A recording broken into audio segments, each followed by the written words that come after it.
예, 안녕하세요. 지난 시간에는 증상을 뭘로 보느냐와 아울러 그 심리치료의 역사에 대해서 말씀을 드렸는데, 오늘은 이제 건강과 불건강을 어떻게 우리가 이해하느냐, 이거에 대해서 말씀을 드리도록 하겠습니다. 자, 우리가 그 건강하다라고 하는 것은 교과서에서는 정서와 인지가 균형을 잡는 거다.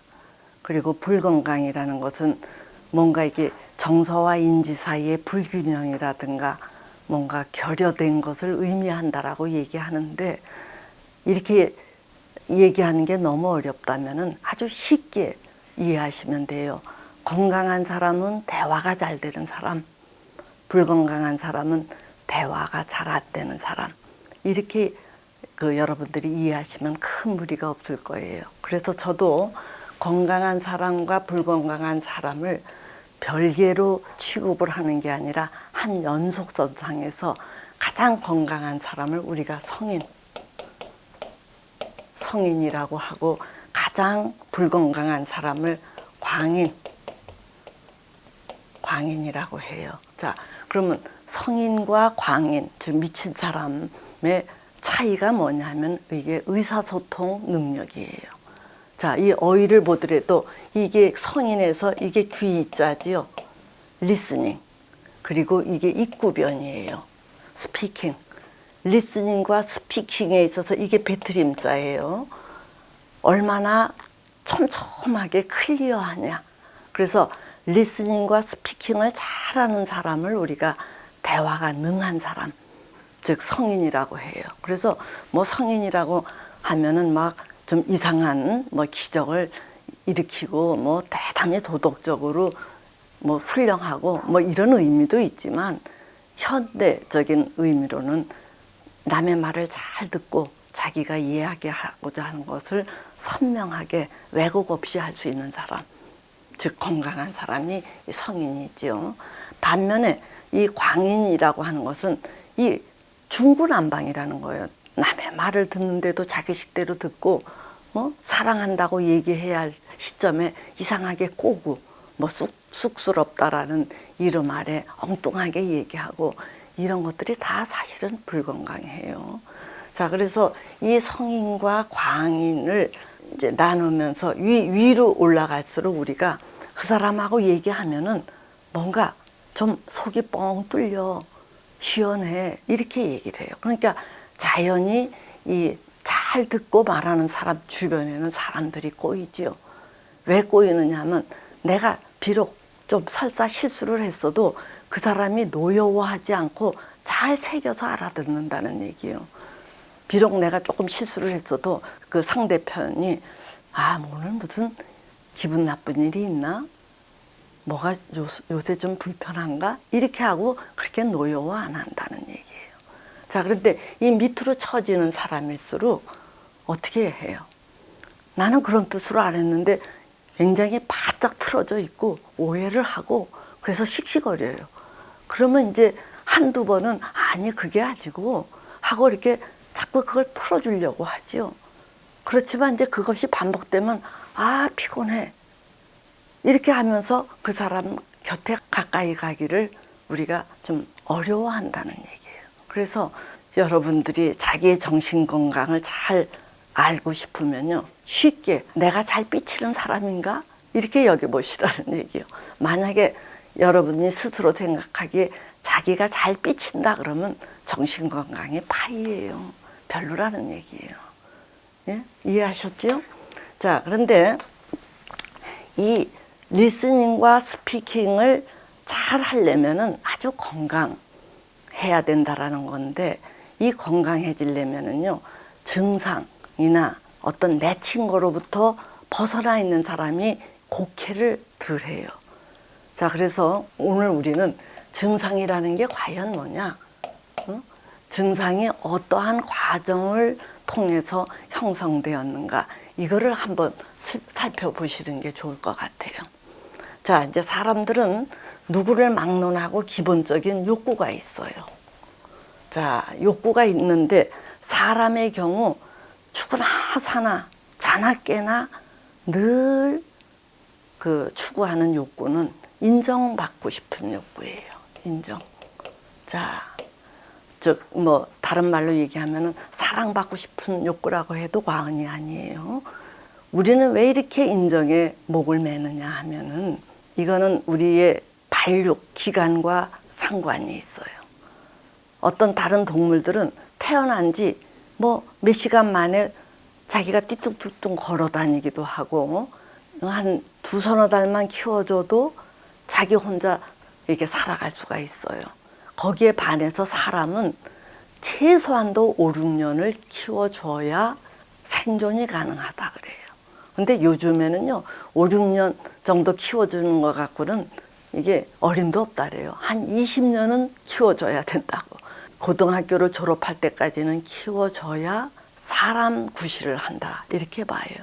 즉, 이 얘기는 뭐냐면은 홀로 독립을 일찍 못하고 장기간에 걸쳐서 누군가의 보살핌을 받아야 되니까 그 기간이 편안하지 않으면은 생존의 위협을 느낀다는 얘기예요. 그래서 사람은 다른 동물과는 달리 애착 과정이라는 게 굉장히 중요해요. 그래서 이 보호자와의 애착 관계가 잘 된 사람은 비교적 건강함을 유지하고 보호자와의 애착 관계에 뭔가 이상이 있거나 이게 결핍이 있을 경우에는 그만큼 불건강으로 치우칠 가능성이 많다. 우리가 이렇게 봐요. 자, 그래서 기본적으로 이 누구나 누구를 막론하고 이 생존하기 위해서 인정받고자 하는 욕구가 있는데 이 욕구가 원활하게 채워지지 않을 경우가 대부분이에요. 어머니 뱃속에 있을 경우에는 모든 것을 이제 다 공급받지만 태어나는 순간부터는 이게 분리되어 가는 과정을 겪거든요. 이때 자기가 안전함을 느낄 정도로 부모가 충분히 보살펴 주면은 불만 이런 게 있을 수 없어요.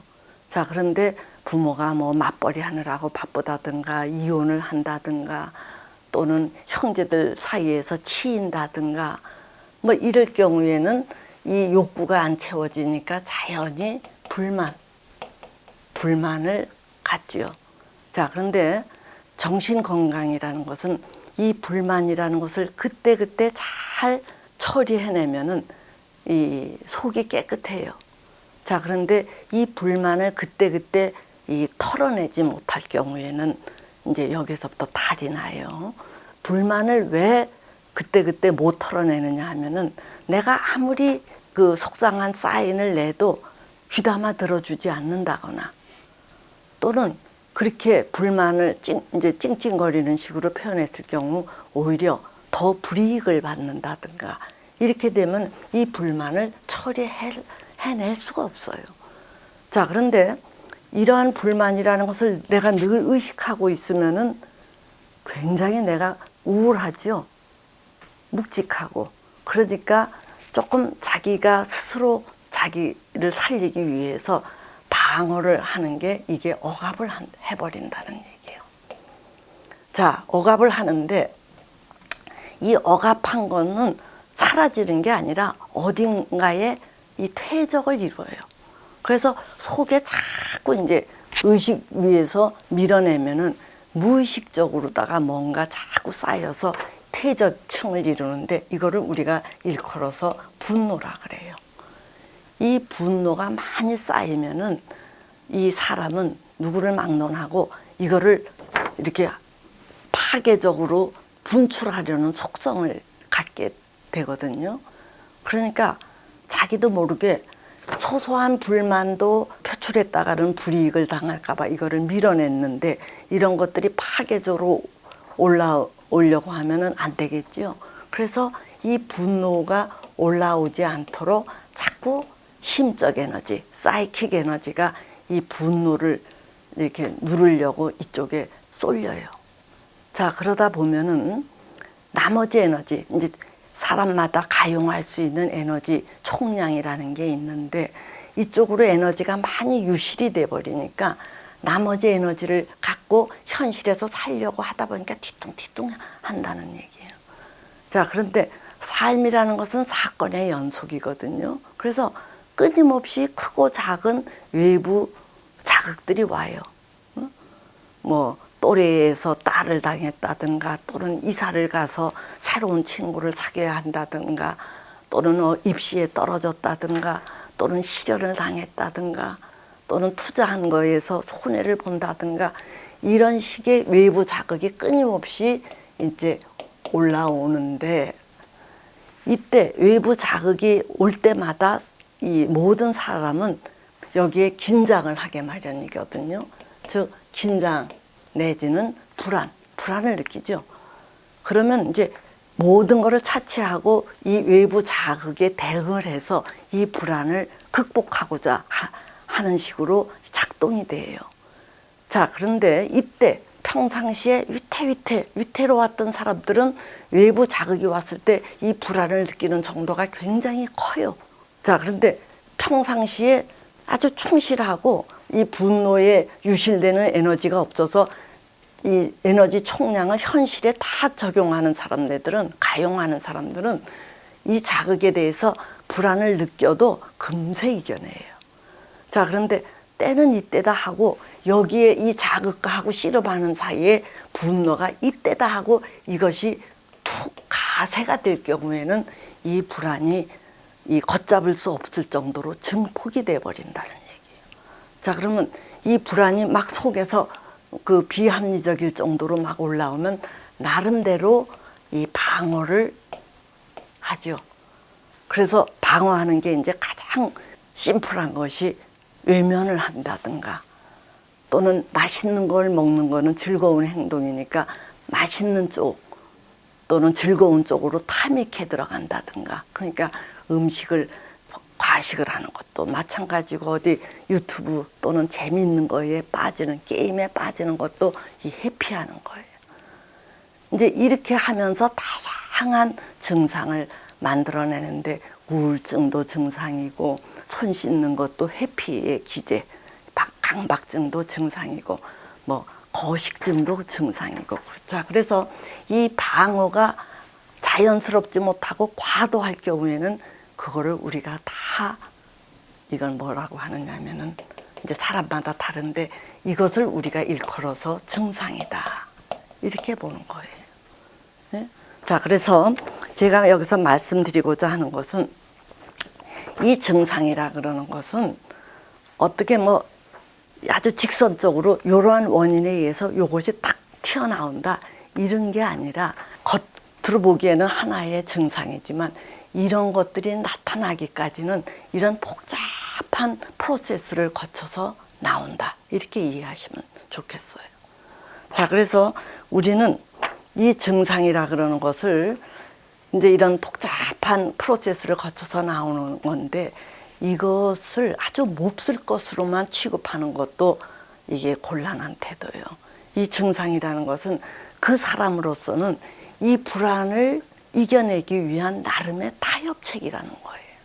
그러니까 초반에는 이 불안보다는 이러한 것들이 더 자기 순간순간 자기를 보호하는 거였는데, 그만 그것이 너무 과해서 도리어 이제 자기를 삼켜버리려고 할 때 이런 이제 부작용이 나타나서 이제 도저히 이 증상 때문에 일상생활이 어려우니까, 그래서 이제 전문가를 찾아오는 거거든요. 그래서 이 증상이라는 것을 이해할 때는 어떤 식으로 이해를 하는 거냐면은, 방어하는 여러 가지 이 양상들은 껍데기에 불과해요. 뭐 먹는다든가, 게임에 빠진다든가, 뭐 손을 씻는다든가, 이런 것들은 어디까지나 표면에 나타난 껍데기고, 진짜는 이 증상의 주된 출처는 불안이라는 얘기예요. 이 불안은 무엇 때문에 생겼느냐 하면은 외부 자극을 맞이해서 불안이 이제 터져 나온 거예요. 자, 그렇지만 외부 자극은 어디까지나 자극, 열쇠에 불과하고, 더 본질적인 자물통은 내부의 분노라는 거예요. 자, 그래서 이 불안은 외부 자극과 내부의 요인이 이렇게 합쳐져서 불이 붙은 게 불안이고, 이 불안을 나름대로 해결하고자 안간힘을 쓰다가 발생시켜낸 것이 증상이라는 얘기예요. 다시 말씀을 드리면, 증상은 불안의 결과다. 불안은 외부 자극을 받아서 내부의 분노가 터뜨려진 거다. 자, 그러면 이 분노는 뭐냐 하면은 기본적인 욕구가 충족이 안 되고 그렇게 되어서 이 불만이 생겼는데 불만을 그때그때 해소하지 못하고 억압시켜 쟁겨둔 것이 분노다. 이런 식으로 이해를 하셔야 여러분들이 어떤 이게 증상을 보시면 이게 그렇게 간단한 문제가 아니라 어렸을 때부터 이런 것들이 불충한 가운데 내재된 분노가 잠복해 있다. 어떤 계기를 만나서 감당할 수 없을 정도로 불안이 생겨나서 결국은 이러이러한 것들을 증상을 표출한 거구나. 이렇게 이해를 하셔야겠습니다. 자, 오늘은 증상에 대한 설명을